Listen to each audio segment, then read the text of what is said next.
Cervical cancers చూసుకున్నట్లయితే infection driven cancer అనమాట. ఎక్కువ 90% మనకి హెచ్పివి ఇన్ఫెక్షన్స్ వల్లనే సర్వైకల్ క్యాన్సర్ అన్నది వస్తుంది.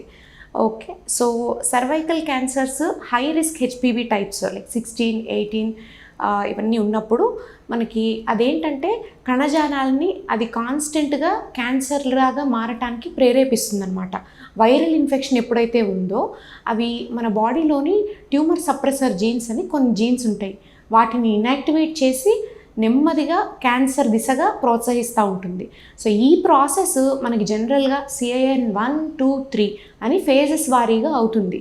సో CIN 1 నుంచి మనకి ఇన్వేజివ్ క్యాన్సర్గా రూపాంతరం చెందటానికి ఆర్ హెచ్పివి ఇన్ఫెక్షన్ వచ్చినప్పటి నుంచి పూర్తి తరహా క్యాన్సర్లో మారటానికి మనకు మినిమం 15 to 20 years టైం పడుతుంది.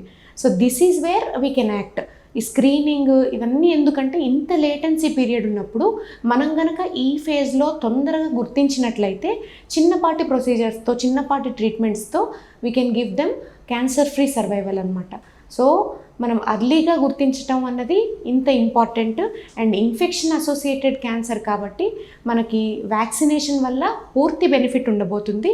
ఒక్క 2 doses ఆఫ్ వ్యాక్సినేషన్తోనే మనకు ఆల్మోస్ట్ 99% క్యాన్సర్స్ని మనం ప్రివెంట్ చేయగలుగుతాము.